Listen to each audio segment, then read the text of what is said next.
बच्चों, हमारा जो बोर्ड प्रिपरेशन के लेक्चर चल रहे थे ना, तो चैप्टर 2 चल रहा था हमारा। चैप्टर 2 के 2 लेक्चर आ चुके थे, आज ये तीसरा लेक्चर है। तो तीसरे लेक्चर में हमारे पास एक बहुत बड़ा क्वेश्चन है, क्वेश्चन नंबर 5 है, 5 मार्क का, सॉरी 5 मार्क का क्वेश्चन है। और जो है ये शायद बड़े क्वेश्चन का लास्ट है ना। उसके बाद में छोटे क्वेश्चन आएंगे, शायद ये बस लास्ट ही है ना। तो छोटे छोटे क्वेश्चन आएंगे उसके बाद। अब देखिए, ये हमारे पास एक क्वेश्चन है, क्या है, explain using suitable diagrams the difference in the behaviour of conductor, अच्छा जी, and the dielectric in presence of external electric field, define the terms polarisation of dielectric and write its relation with the susceptibility. देखिए, मैं इस question को solve कर रहा हूं। तो सबसे पहला पार्ट है इसका कि कंडक्टर कैसा बिहेवियर करता है इलेक्ट्रिक फील्ड में। तो जैसे मान लीजिए ये एक इलेक्ट्रिक फील्ड है, इलेक्ट्रिक फील्ड में पैरेलल इलेक्ट्रिक फील्ड लाइंस होती है ना। हाँ जी, ये आपकी पैरेलल लाइंस है।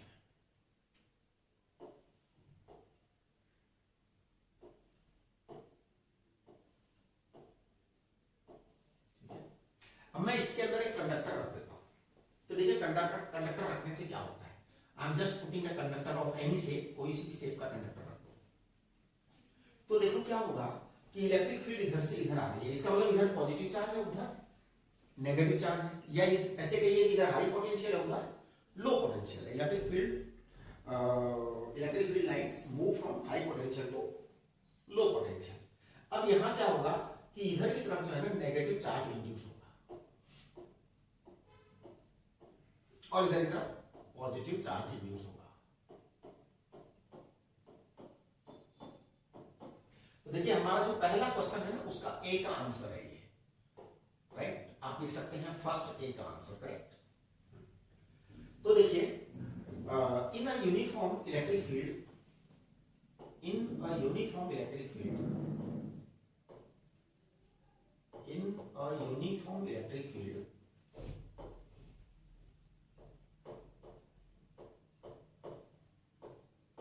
in a uniform electric field, if in a uniform electric field, if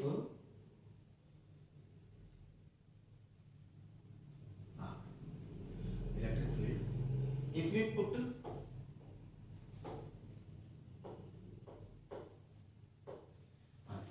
in a uniform electric field, if we put a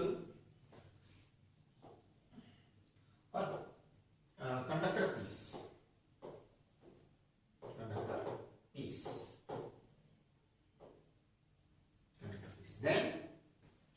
then due to free electrons, the charge induces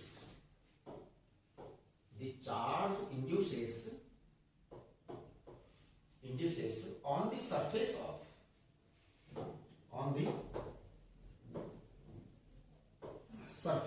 conductor, the charge induces on the surface of conductor, so that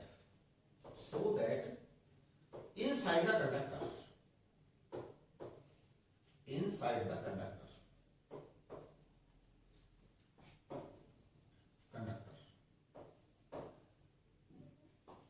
two electric fields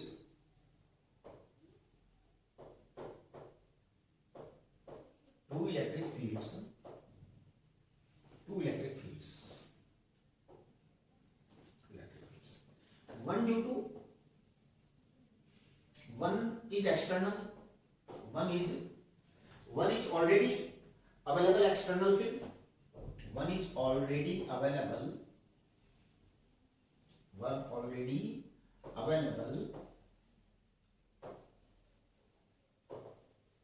external field,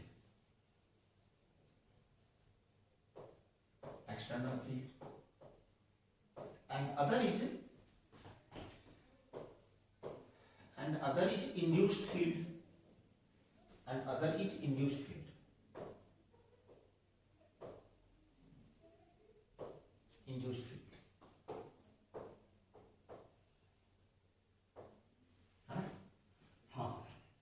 become equal and opposite. Equal and opposite.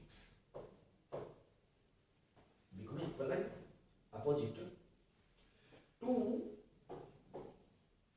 make net electric field. To make E net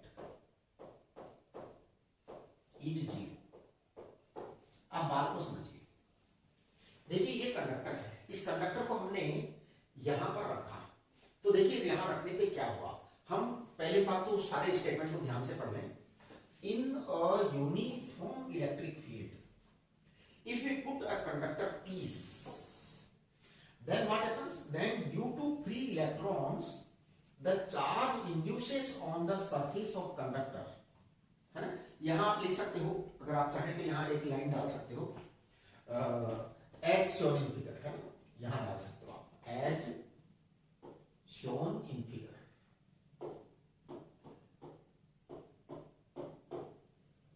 ऐसे as shown in figure, as shown in figure ऐसे 2-4 बार लिख दिया करो, जहां जहां जरूरत पड़े वहां लिख दिया करो एज शोन इन फिगर, तो उससे क्या है थोड़ा ठीक रहता है।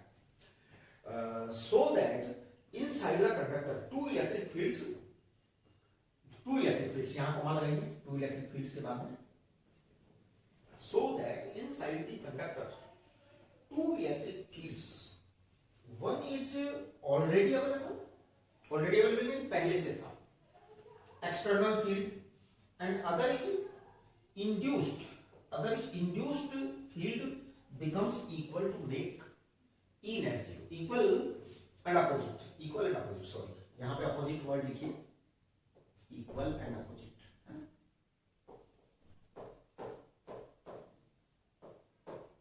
opposite, ठीक है। अब देखो मेरी बात सुनो, हुआ क्या है, ये इलेक्ट्रिक फील्ड आपका पहले से था, तो there are electric field lines already there.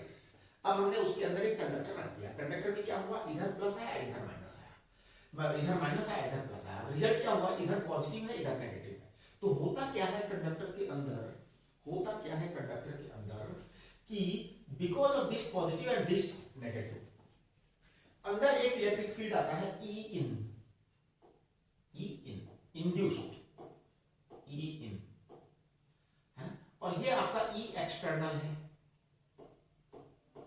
E external, ऐसे आप बता सकते हो, कोई दिक्कत नहीं है, ई एक्सटर्नल।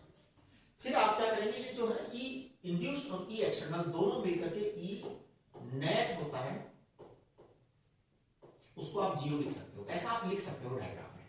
इससे क्या होगा, उसको अच्छी तरह से समझ में आएगा कि बच्चे ने दोनों इलेक्ट्रिक फील्ड कंसीडर किए हैं, एक तो इंड्यूस्ड चार्ज के कारण उल्टा हुआ, एक ऑलरेडी जो एक्सटर्नल इलेक्ट्रिक फील्ड था, और एक ई नेट 0 है। तो इस तरीके से कंडक्टर में कभी भी कोई इलेक्ट्रिक फील्ड जनरेट नहीं होता है।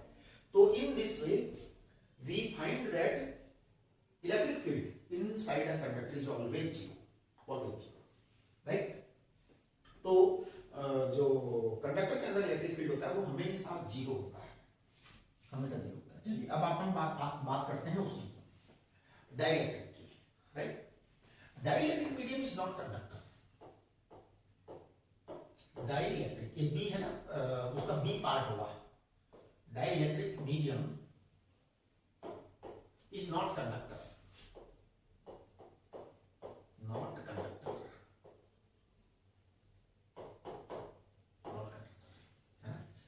तो it is not having free electrons.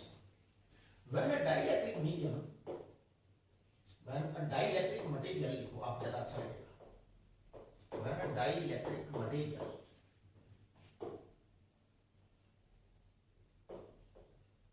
is placed,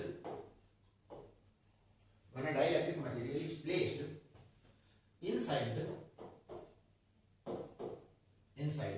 an electric field,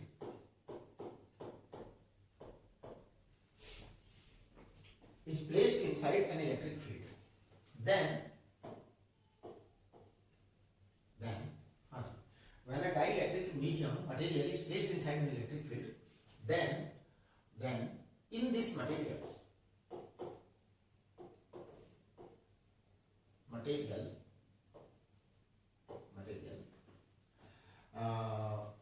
the molecular polarization takes place.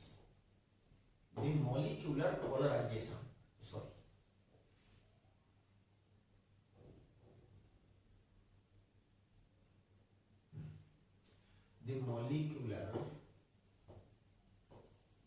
polarization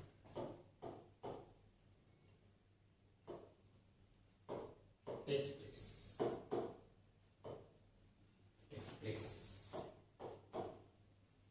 due to which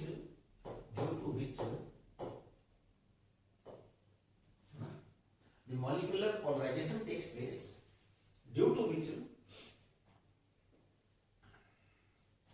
dielectric medium is not conductor. When a dielectric material is placed inside an electric field, then in this material the molecular polarization takes place due to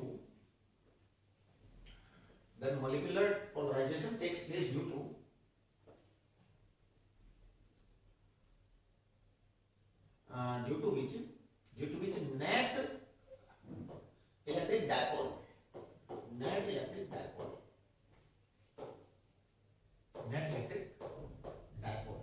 is induced inside the material, inside the dielectric piece. Inside the dielectric piece.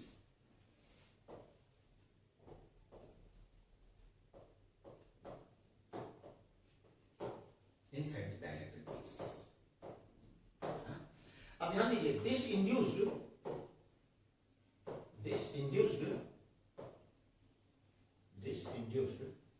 electric dipole moment, this induced electric dipole moment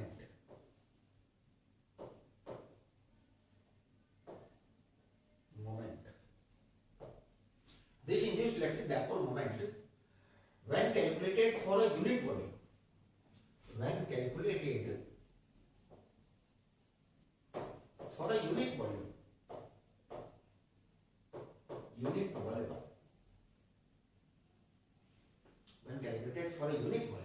then unit volume के लिए calculate कर दिया, then it is called as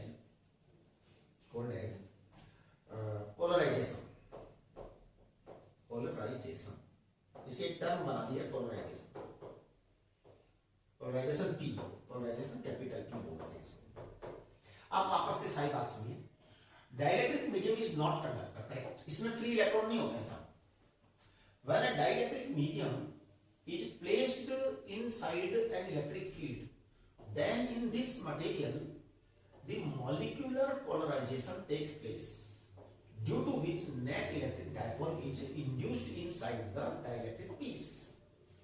This induced electric dipole moment when calculated for a unit volume, then it is called polarization P. इसका नाम है polarization P, है ना।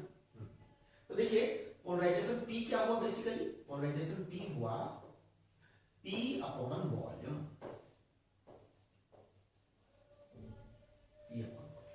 P आपका इलेक्ट्रिक डाइपोल मोमेंट है, P है आपका इंड्यूस्ड, थोड़ा सा वर्ड्स देखना, induced electric dipole moment upon volume, ये आपका क्लियर है, राइट।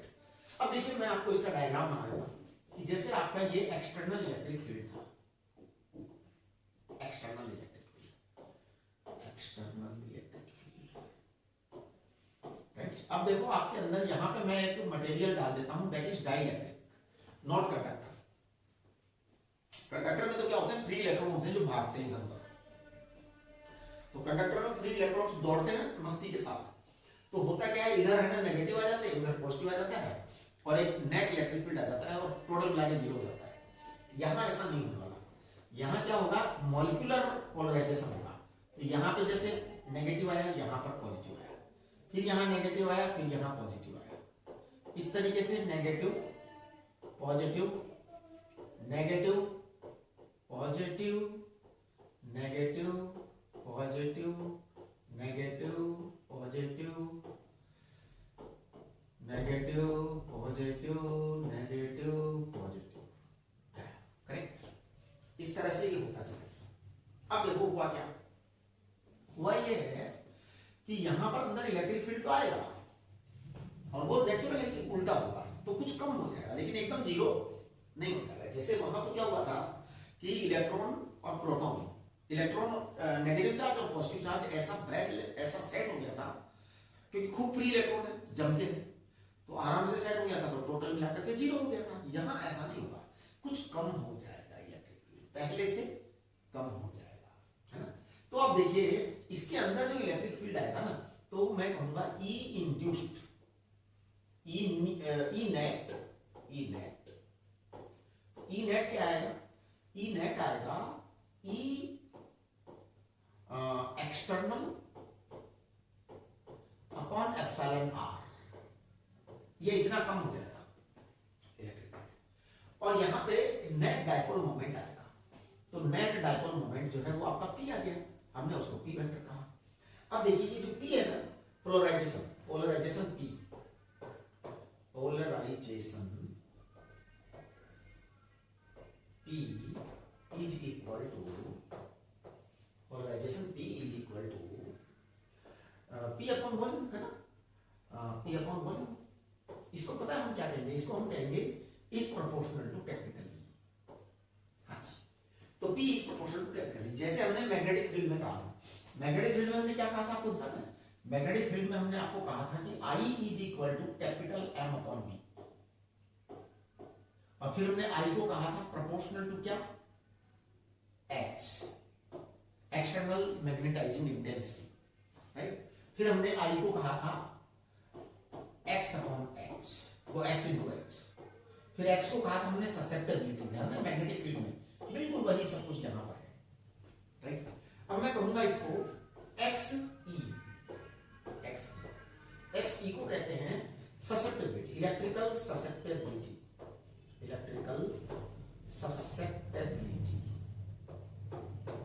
बच्चे लोग जो हैं मैग्नेटिज्म वाला टॉपिक पढ़े यहाँ पर, ससेप्टेबिलिटी है वहां पर, मैग्नेटिक ससेप्टेबिलिटी थी X, और यहाँ पर XE है, that is what, that is P upon E।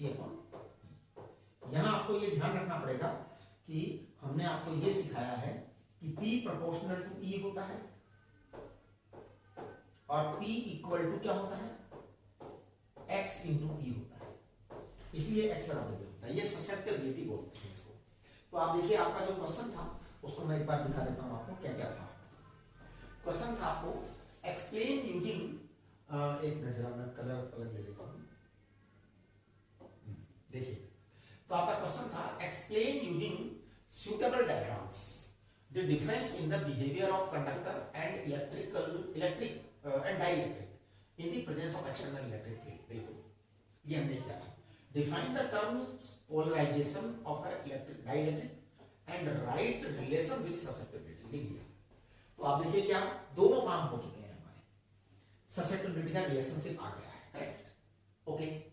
चलिए अच्छा, इस ससेप्टिबिलिटी के आप है ना जो वो भी बता सकते हो, डायमेंशंस भी, यूनिट भी बता सकते हो।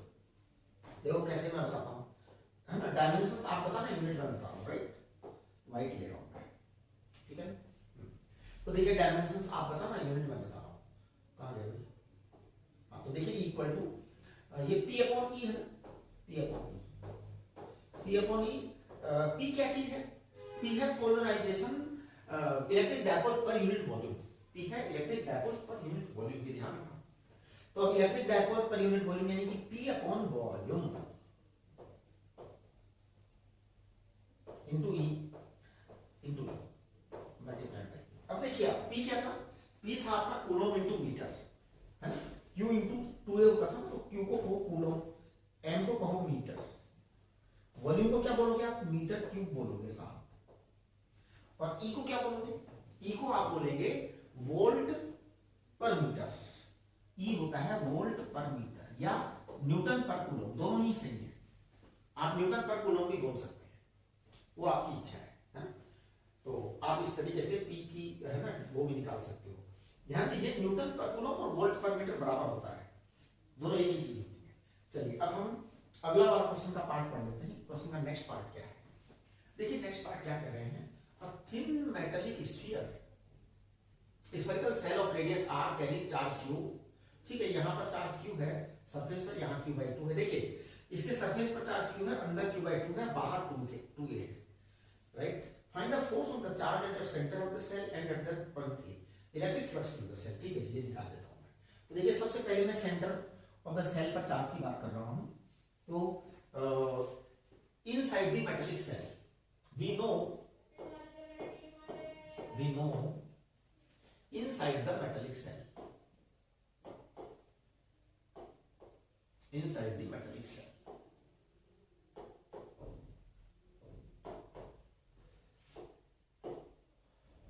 we know inside the metallic cell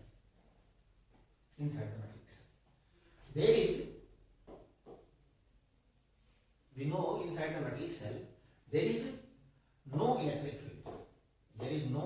field intensity। तो ध्यान दीजिए E in 0 होता है सब मेटेलिक सेल के अंदर। Therefore force on Q by 2 placed at center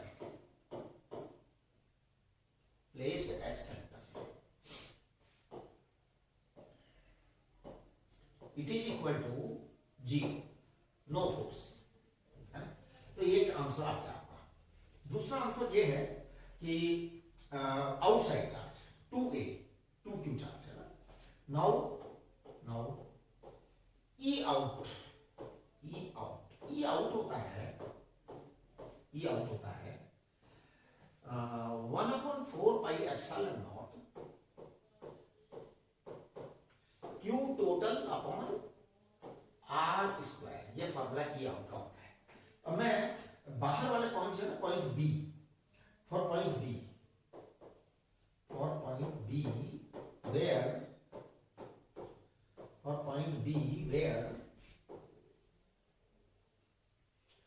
2q charge is placed,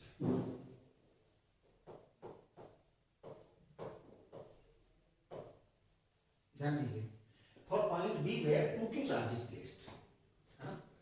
आपका जो है F आएगा 2q इंटू E, अब देखिए आप 2q को मैं 2q से यहां चुपचाप लिख देता हूं और E को क्या लिख देता हूं, E को मैं लिख देता हूं 1/4 पाई एप्सिलॉन नॉट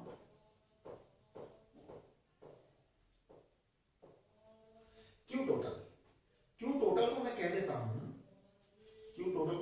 हूं Q प्लस Q बाई 2, तो that is 3/2Q upon R square. R कितना है, 2R है। कितना है B का डिस्टेंस देखते हैं, कुछ दे रखा है क्या? अच्छा ये है, सॉरी ये पॉइंट ये है, वो पॉइंट C था। डिस्टेंस इन्होंने ऐसा कुछ दे नहीं रखा, x दे रखा है। यस, इन्होंने they have given x distance here, है ना।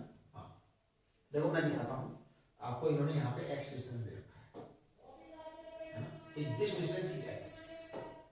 अब आपका एक तो चार्ज Q/2 है, एक चार्ज ये है, तो टोटल मिला के 3Q/2 हो जाएगा, है ना। चलिए देखो, चलो तो यहां पे लिखेंगे आप x square. This is your answer, correct.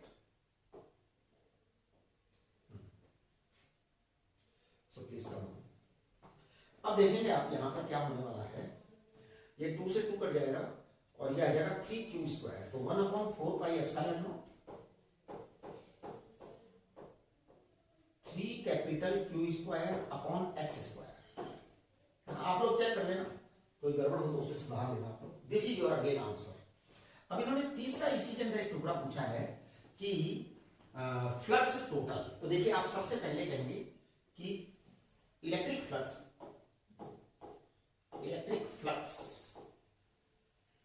Due to Q/2 charge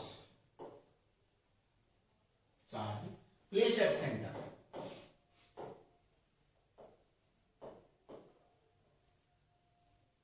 right. तो वो आएगा phi is equal to Q upon 2 epsilon naught, right. अब देखिए next, electric flux due to Q charge on the surface, surface पर Q charge है साहब, है ना। तो ये आ जाएगा phi is equal to Q upon epsilon naught, right. तो phi total, phi net that is net electric flux, net electric flux, net electric flux emerging out, net electric flux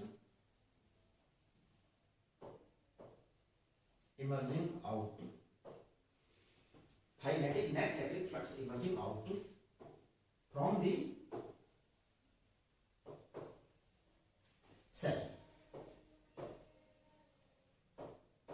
तो आप लिख देंगे कि इसको आप phi 1 phi 2 बोल दो, है ना, phi 1 phi 2, तो phi 1 प्लस phi 2 दोनों मिल जाएंगे, तो कितना आ जाएगा 3q by 3q upon 2 epsilon. अब आप कहेंगे कि सर आपने जो है इनको अलग अलग क्यों कैलकुलेट किया, सीधे जो है ना आपने गॉस थ्योरम क्यों लगा दी नेट एनक्लोज्ड चार्ज, तो आप वो भी कर सकते हैं, आप वो भी कर सकते हैं गॉस थ्योरम, राइट। तो इस तरीके से आपका ये क्वेश्चन कंप्लीट हो गया, ठीक है। अब हम छोटे क्वेश्चंस हैं सारे ही, तो देखिए नेक्स्ट बहुत छोटे छोटे क्वेश्चंस हैं, अभी उनके आंसर भी छोटे छोटे ही करेंगे। तो सबसे पहला सवाल है, plot a graph comparing the variation of E V and E due to a point charge q as a function of distance r from the point charge। देखिए सबसे पहला हम करेंगे v is equal to 1 upon 4 pi epsilon naught q upon r, ये होता है। तो therefore v is proportional to what, 1 upon r। दूसरा e equal to क्या होता है बेटा, सीधा फार्मूला लिखो 1 upon 4 pi epsilon naught, ये लिखना बहुत जरूरी है भैया। छोटा क्वेश्चन ऐसा मतलब ये नहीं कि बिल्कुल घास काट दोगे, बातें तो कंप्लीट लिखोगे आप। ये आपका E प्रोपोर्शनल टू आ गया 1 अपॉन r स्क्वायर, बस ये चीज है। देखिए छोटा क्वेश्चन इसलिए हम डायरेक्ट फॉर्मूला लिख रहे हैं, अगर ये बड़ा क्वेश्चन होता 5 नंबर का होता तो हम क्या करते, इस फॉर्मूले को डेवलप भी करते, वो ऑटोमेटिक है, मतलब जैसे। तो अब देखो आप इसका V और E का ग्राफ ड्रॉ करेंगे, तो सबसे पहले मैं V और ई का ग्राफ कंपेयरिंग द वेरिएशन, अच्छा ई और वी का दोनों का वेरिएशन का कंपेयर करना है, तो एक काम करो अंडू कर दो, अच्छा ये धीरे धीरे सीख रहा हूँ मैं, देखो अंडू करते गायब हो गया। अच्छा हाँ, वो छोटा छोटा तो अंडू कर सकते हैं ना, जैसे कई बार गड़बड़ हो जाती है तो फिर मैं उसको रबड़ डालता रहता हूँ, इसी करके रबड़ डालता रहता हूँ, यार मेरे को कुछ आता जाता नहीं है भैया। तो अब चलो मैं अंडू करना सीख गया, अब आगे से थोड़ी सी गलती होगी तो अंडू कर देगा वो, जैसे मान लो मैंने यहाँ पे घोटाला कर दिया, ये लो ऐसे कर दिया, अभी अनावश्यक है और अंडू कर दो। एक बात धीरे धीरे सीख रहा हूं बेटा, सीख जाऊंगा मैं सब कुछ, पक्का मानना। तो ये देखो, तो मैं दो ग्राफ ड्रॉ कर रहा हूं, एक ग्राफ तो मैं ऐसे ड्रॉ कर दे रहा हूं और दूसरा ग्राफ मैं ऐसे ड्रॉ कर रहा हूं। अब इन दोनों ग्राफ्स में मैं डिफरेंस बता लेता हूं, this is v proportional to 1 upon r and this is E proportional to 1 upon r square, बस यही अंतर है। आप अगर ऐसा करते हैं यहाँ पे E और V लिख दो और यहाँ पर R लिख दो, बस आपको फुल मार्क्स मिल जाएंगे, फुल मार्क्स मिल जाएंगे, करेक्ट। चलिए अब अपन आगे बढ़ते हैं। Find the ratio of the potential differences between that must be applied, find the, एक बार रेड कलर ले लेते हैं, तो find the ratio of the potential differences that must be applied across the parallel and the series combination of two capacitors C1 and C2। अच्छा दोनों के ratio लेने हैं, एक तो पैरेलल कॉम्बिनेशन लेना है। देखिए अब एक बात यहाँ पर ना क्वेश्चन पढ़ने में सावधान हो, पहला केस पैरेलल का है, दूसरा केस सीरीज का है, तो मैं पहला केस पैरेलल का ले रहा हूँ, दूसरा केस सीरीज का होगा, करेक्ट। अच्छा उनकी find the ratio of the potential differences that must be applied across the parallel and series combination of the two capacitors C1 and C2 with their capacitances in the ratio this, so that the energy stored in the two cases becomes same। अच्छा C1 C2 का ratio given है, तो देखिए हमारे को given क्या है, C1 C2 का रेशियो गिवन है 1:2, C1 C2 का रेशियो 1:2 गिवन है, करेक्ट। ओके अब हमारे को एक पैरेलल बनाना है, एक सीरीज बनाना है, और फिर जो है ना दोनों की एनर्जी इक्वेट करनी है, करेक्ट। तो मैं कर दे रहा हूं, देखना गिवन है आपका, मैं वाइट कर लेता हूं उसको। गिवन क्या है आपका, गिवन है C1 upon C2 is equal to 1:2, ये गिवन है ना। अब देखिए V1 और V2 जो है ना हम अलग अलग लेंगे। तो सबसे पहले पैरेलल में हम V1 जोड़ देते हैं, दो कैपेसिटर्स को पैरेलल जोड़ेंगे और V1 जोड़ देंगे, करेक्ट। ये आपका यहाँ पे V1 सेल लगाया है, करेक्ट, ये आपका V1 हो गया। दो बाद में दोनों कैपेसिटर्स को सीरीज में जोड़ा है, सेकंड पे सीरीज में जोड़ा है, दोनों कैपेसिटर्स को सीरीज में जोड़ा है। फिर आप ये V2 जोड़ दीजिए, ठीक है जी। अब देखो पैरेलल में जो रिजल्ट आता है C, वो आता है C1 प्लस C2। सीरीज में जो रिजल्ट आता है C, वो आता है C1 C2 upon C1 plus C2, correct. ये आपने बना दिया इतना। अब आप यहां लिखेंगे as per the question, as per the question, as per the question,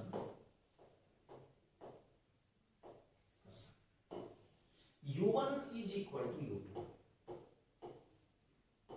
u1 is equal to u2 है। अब देखो 1/2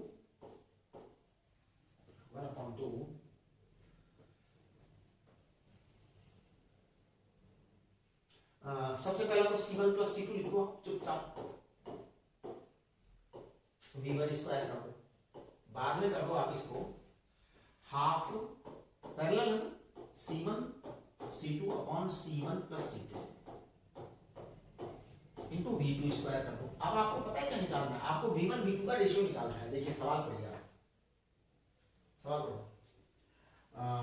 find the ratio of potential differences. इसका मतलब V1 और V2 का रेशियो निकालना है आपको, चलिए तो हम V1 V2 का रेशियो निकालेंगे। C1 C2 आपका जो है ना 1:2 के रेशियो में है।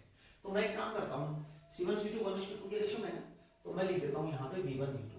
देखना जरा, V1 स्क्वायर यहाँ ले आता हूँ और V2 स्क्वायर यहाँ ले आता हूँ। जरा लिखने का तरीका देखता हूँ, हाफ हाफ कैंसिल हो जाएगा, हाफ हाफ कैंसिल हो जाएगा। मैंने V1 V2 को लिख दिया है जैसे। अब आप जरा चेक करना, C1 C2 है ना, C1 C2 और नीचे क्या जाएगा C1 प्लस C2 स्क्वायर आ जाएगा, राइट। हाँ जी, अब आप C1 C2 की वैल्यू लिख दो 1:2, 1:2 डायरेक्ट लिख दिया करो, इसमें कोई प्रॉब्लम नहीं होती है ना। और अगर आप चाहें तो एक को दूसरे के फॉर्म में कन्वर्ट करके लिख सकते हो, वो ज्यादा समझ में आता है। एक्चुअल में क्या होता है, ये जो बोर्ड की कॉपी चेक करने वाले होते हैं ना, ये कैलकुलेशंस में इतने परफेक्ट नहीं होते हैं, इनकी कैलकुलेशंस बड़ी पुअर होती है ना।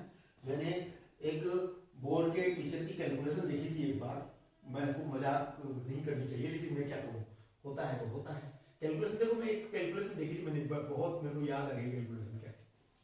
कैलकुलेशन क्या थी मैं बताता हूँ। जैसे 0.5 होता है, उसको हम क्या लिख देते हैं 1/2 लिख देते हैं,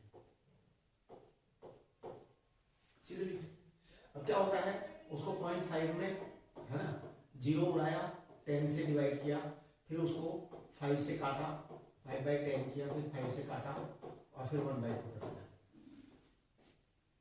ये क्या कैलकुलेशन है, हम कभी नहीं करते, लेकिन वहां हमारे को क्या है, काम करना है, बोर्ड पे हम पूरा दिमाग लगाना है, क्योंकि वो हो सकता है कि उसको वो ही चीज पसंद आ गई बोर्ड वाले टीचर को, हाँ संभावना है, वहां स्लो पसंद आएगा, फास्ट पसंद नहीं आएगा। जेई मेन में आपको फास्ट पसंद आएगा, स्लो पसंद नहीं आएगा, वहां एडवांस चाहिए, फास्ट चाहिए। अब देखो यहाँ पे मैं क्या करने वाला हूँ, मैं यहाँ पे ये करने वाला हूँ कि बिकॉज दिस इज गिवन है ना, दिस इज गिवन, तो दिस इज गिवन, तो आप इसको ऐसा कर दीजिए कि ये है C2 बराबर क्या, ट्वाइस C1 है। हाँ बस अब काम हो गया, ट्वाइस C2 बराबर ट्वाइस C1, तो आप C2 को ट्वाइस C1 लिख दो, बस C1 को C1 रहने दो, C2 को ट्वाइस C1 लिख दो, अब आप पे चलेगा। अब यहाँ पे C1 को C1 रहने दो, C2 को ट्वाइस C1 लिख दो, तो कितना हो जाएगा 3C1 स्क्वायर आ जाएगा। अब जरा चेक करो तो 2/9 आएगा, 2/9। तो इसका मतलब V1 जो है आपका और V2 जो है, V1 V2 ये बराबर आ जाएगा √2/3, ये आपका आंसर आएगा, राइट। कैलकुलेशन आप लोग मेरी भी भरोसे पर मत रखना, मैं मस्त रहता हूँ बच्चों में, है ना। तो मैं थोड़ा सा एंजॉयबल मूड में रहता हूँ, मस्ती वाले मूड में रहता हूँ, और मैं घोटाले बहुत जम के करता हूँ। तो आप लोग कैलकुलेशन जरूर चेक कर लेना, ठीक है। बाकी जो है वो तो जैसा है सो है, राइट। चलिए अगला सवाल देखो। अगला सवाल क्या है, ये भी मतलब छोटा ही क्वेश्चन है, सारे क्वेश्चन छोटे छोटे हैं, तो हम उनको ज्यादा नहीं लिखेंगे, लेकिन फिर भी हम इतना तो लिखेंगे क्योंकि 3-3 नंबर के क्वेश्चन है। How is the electric field due to a charge parallel plate capacitor affected when a dielectric slab is inserted between the plates? देखिए, है ना। तो अब हम इसका फर्स्ट आंसर करेंगे। फर्स्ट आंसर करेंगे व्हेन, सबसे पहले तो पैरेलल प्लेट कैपेसिटर ढूंढूंगा और बता दो उसको कि हम क्या कर रहे हैं। प्लस सिग्मा लिख दो यहाँ पे, यहाँ माइनस सिग्मा, है ना। तो when no medium, when no dielectric medium, when no dielectric medium,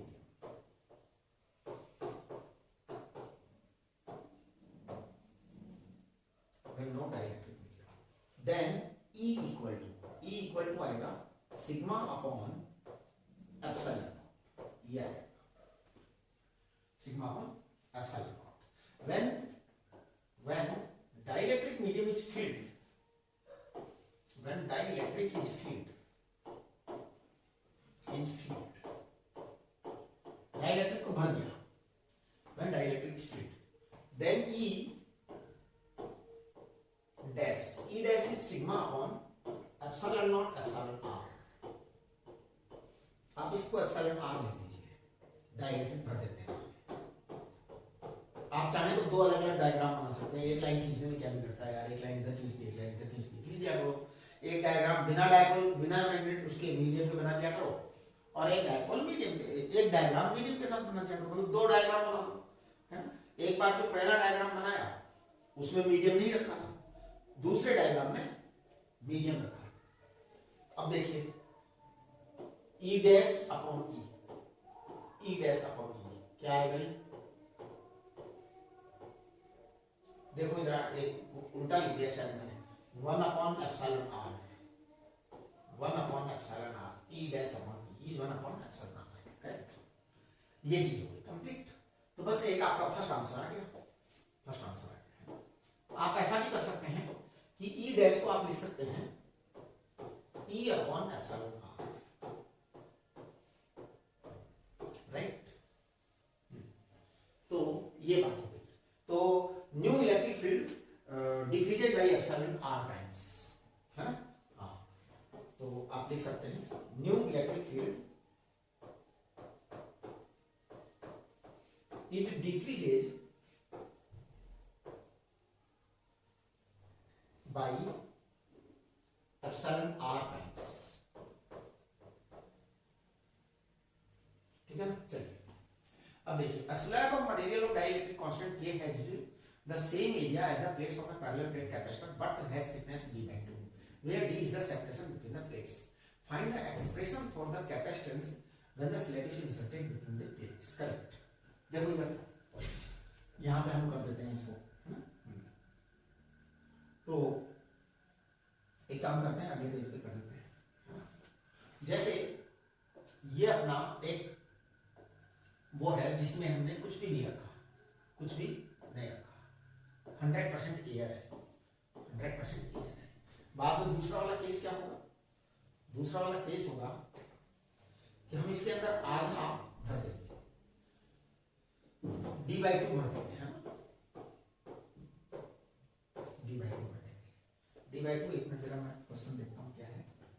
d/2 के मटेरियल है, के है उसकी, के दे रखी है इन्होंने, जो दे रखा है वो लिया करो आप, है ना।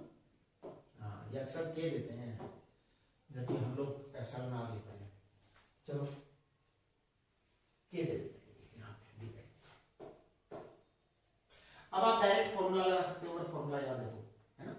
तो आप लिख सकते हैं इन एयर ई एयर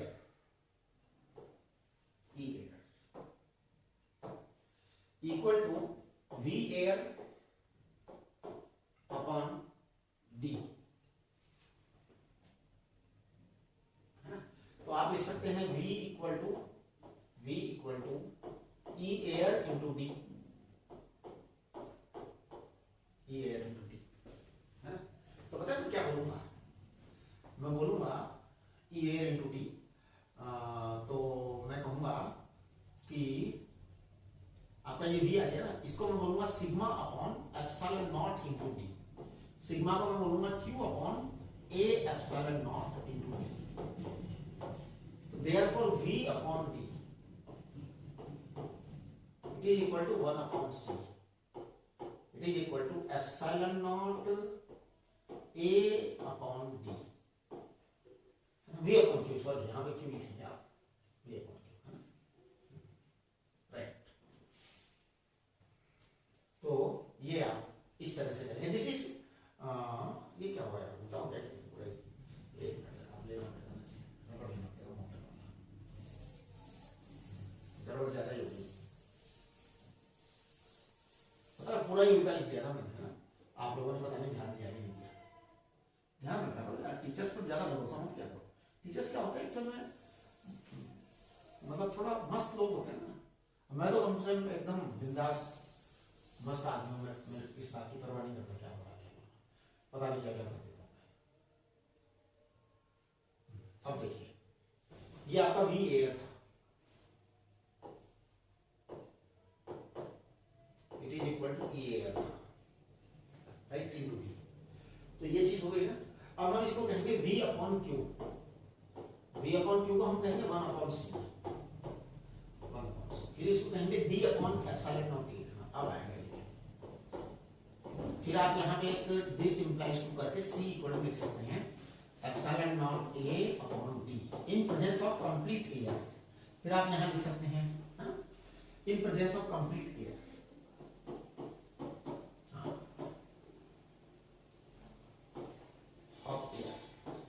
अब देखिए सेकंड केस। सेकंड केस में क्या होगा, आपका ये ई है तो मैं कहूंगा ई एयर। एयर तो आपका देखो हमेशा यही होता है, E air equal to V air upon distance जो भी है, डी बाई 2 डिस्टेंस है यहाँ पे। अच्छा, ई मीडियम, ये आ गया आपका V medium upon D by 2। बस अब अपन जो है दोनों का वोल्टेज हम ऐड करेंगे। तो देखिए वी नेट, इसको मैं यहां लाइन ड्रॉ कर देता हूं। वी नेट, वी नेट,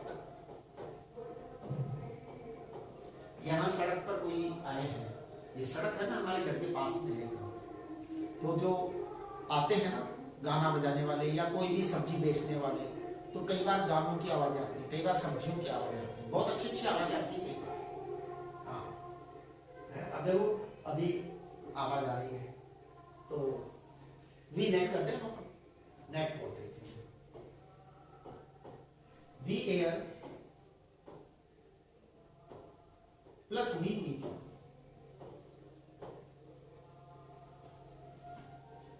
ठीक है, तो बस अब हम इनको वो करेंगे। तो देखिए मैं क्या लिखने वाला हूं, मैं लिखने वाला हूं E air into D by 2 plus E medium into D by 2। अब देखो ईमानदारी से लिखेंगे हम बहुत जगह, तो वी नेट आ जाएगा आपका E air sigma upon epsilon naught होता है, इसको डी बाई 2 से कर दो। ई जो आएगा वो आएगा sigma upon epsilon not into के इंटू डी बाई 2। अब जो चीजें कॉमन है उनको कॉमन ले लो, तो sigma D upon 2 epsilon not ले लेते हैं, sigma D upon 2 epsilon not common ले लिया। अच्छा, sigma D upon 2 epsilon not common ले लिया। अब आ जाएगा ये 1 प्लस 1 बाई 2, ये आएगा।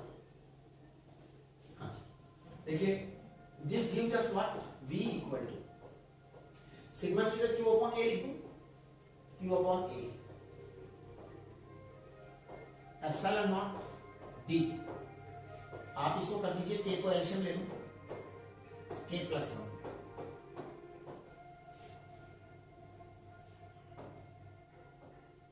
c equal to q upon v, है ना, c equal to q upon v, c equal to q upon v, है ना। तो हम लिखेंगे इसको 2 epsilon not a k upon k plus 1। ये आप चेक कर लीजिए, k plus 1, k k plus 1 आएगा ना, एक मिनट देना, k प्लस 1। अच्छा, अगर आप चाहते हैं ना तो इसकी कैलकुलेशन जो है ना डायरेक्ट फॉर्मूले से भी कर सकते थे। आप क्या लिखते थे उसके बाद में लिखते हम कि we know the formula as below, है ना। तो मैं देखो आपको बताता हूँ कि आप इसको कैसे फॉर्मूले के साथ में कर सकते थे। मैं यहां से इसको मिटा देता हूँ पूरे को, या चलो एक पेज और ऐड कर देते हैं। देखिए फॉर्मूले के साथ कैसे कर सकते थे, इसको सीधे भी लिखते थे फॉर्मूला दूसरे वाले, है ना, कि we know that, we know the formula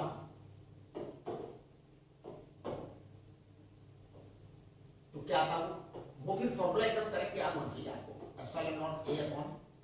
वैसे फॉर्मूले जो है ना ये बोर्ड में काम नहीं लेने चाहिए, फॉर्मूले आपको सिखाए गए हैं केवल कॉम्पिटिशन में काम नहीं लेने के लिए, बोर्ड में तो आप पूरा ही कर दिया हो। अब देखो आप इसको करोगे ना तो ये आ जाएगा ना आंसर, तो आपका फटाक से आ जाएगा, लेकिन हो सकता है आपके मार्क्स में वो थोड़ी सी कंजूसी कर डाले।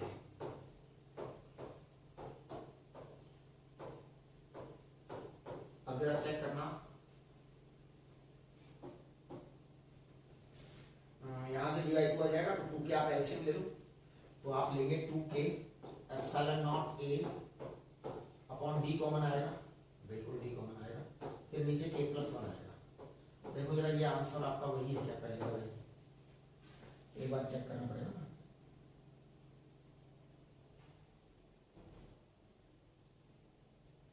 देखो क्या था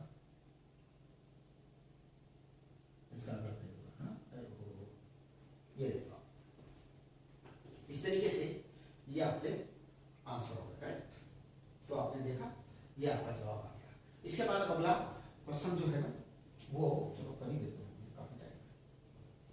अगला क्वेश्चन देखो आप, show that the capacitance of a spherical conductor is this times the radius of the spherical conductor, correct. Find the ratio of the potential difference that must be applied across the parallel and the series combination of two identical capacitors so that energy stored in the two cases becomes same। ये देखो वापस वही सवाल आ गया जो हमने अभी शायद थोड़ी देर पहले किया था, लेकिन पहले है ना कैपेसिटर का कॉम्बिनेशन जो है वो 1:2 दे रखा था, अब आपका कैपेसिटेंस इक्वल दे रखा है। तो चलिए सबसे पहला वाला हम इसका सवाल करते हैं, ए वाला। Show that the capacitance of a spherical plate capacitor is this. तो आप देखिए ये स्फेरिकल कैपेसिटर, स्फेरिकल वो है एक कंडक्टर है, spherical conductor of radius capital R। तो आप लिखेंगे कंसीडर, आप लिखेंगे, लिखना होगा आपको, मैं नहीं लिखा, अब मैं धीरे धीरे अपने लिखने की प्रैक्टिस कम करूंगा, आपको सिखाऊंगा। क्या लिखना है आपको, consider the spherical conductor of radius R, consider the spherical conductor of radius R if it is given charge Q, if it is given charge Q,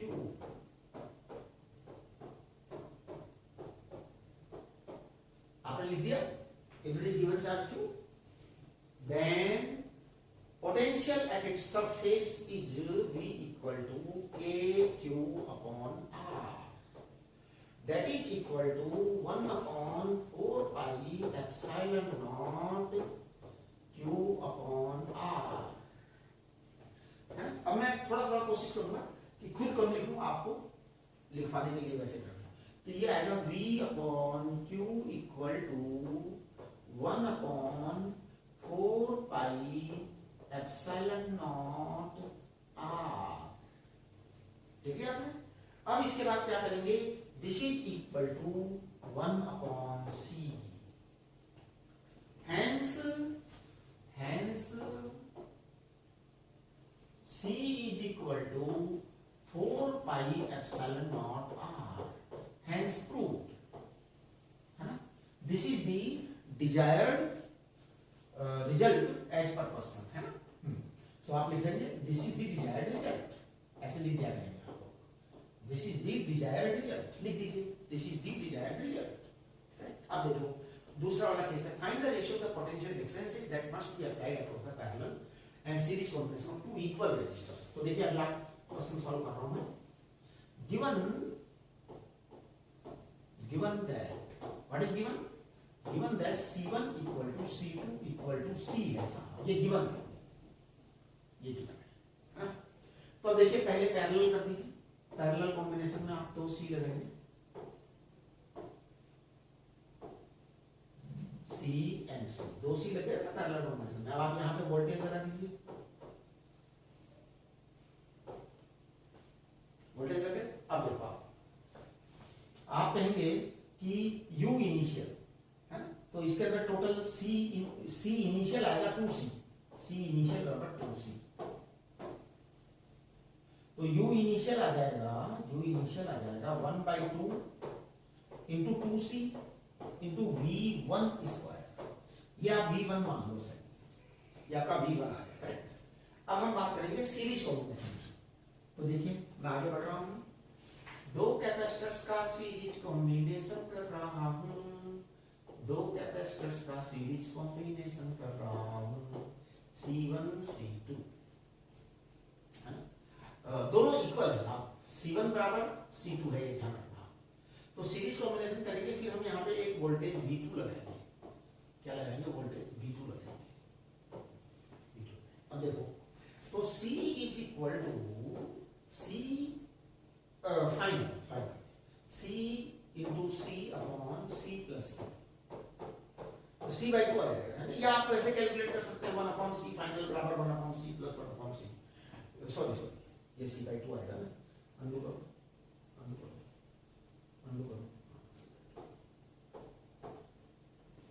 ये देखिए, तो ये चीज आ गई आपके पास, करेक्ट। अब ये C फाइनल बराबर C/2 आ गया, तो U फाइनल क्या आएगा, U फाइनल आएगा 1/2 C final V final square, तो ये आ जाएगा 1/2 C final is C/2 U final is 1/2 C/2 and what V final square, V final square, correct।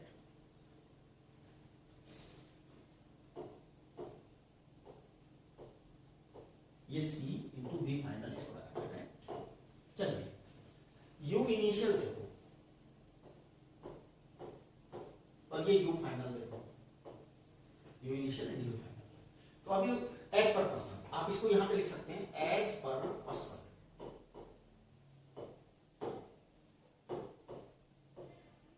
As per person.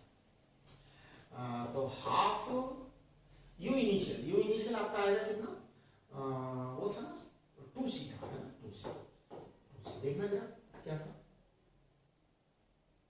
नहीं सर पिछला वाला था ना, ये initial 2C into V1 square था, बाद में 1/2 और C की जगह आ जाएगा C/2 इंटू V2 स्क्वायर, बस हो गया आपका काम। अब आप है ना जो V1/V2 ले लो, सबसे पहले स्क्वायर आएगा V1/V2 का है ना, तो V1 square upon V2 square क्या आएगा 1/4,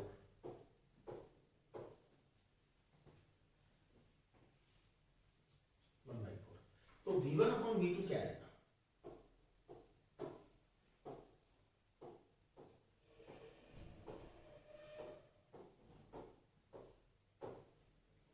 चेक करो,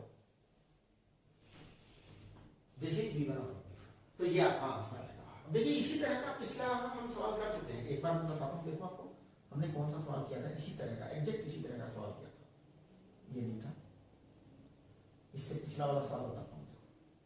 हाँ ये देखो आपका ये था, इसमें क्या था C1 C2 अलग अलग थे और C1 C2 का रेशियो 1:2 था, ये देखो हाँ ये 1:2 था, तो हमारा जवाब अलग आया था। आप दोनों का क्वेश्चंस को चेक करिए, स्टेप सेम होंगे, बस आपकी जो है ना अकॉर्डिंगली वैल्यूज बदल जाएंगी। अब हो सकता है अगली बार में हो सकता है आपको C1/C2 2:1 दे दे, अगर ये C1/C2 2:1 दे तो आंसर फिर अलग बनेगा, हाँ चेंज होगा आंसर। तो ये आपके सामने सिचुएशंस बनेगी, अलग अलग सिचुएशन के लिए आपको अलग अलग करने की आदत बन जानी चाहिए, राइट, अप्रोच बनी होगी, ठीक है। तो अभी हम इसके आगे क्वेश्चंस भी करेंगे, बहुत सारे क्वेश्चंस हैं, तो we will do it but in the next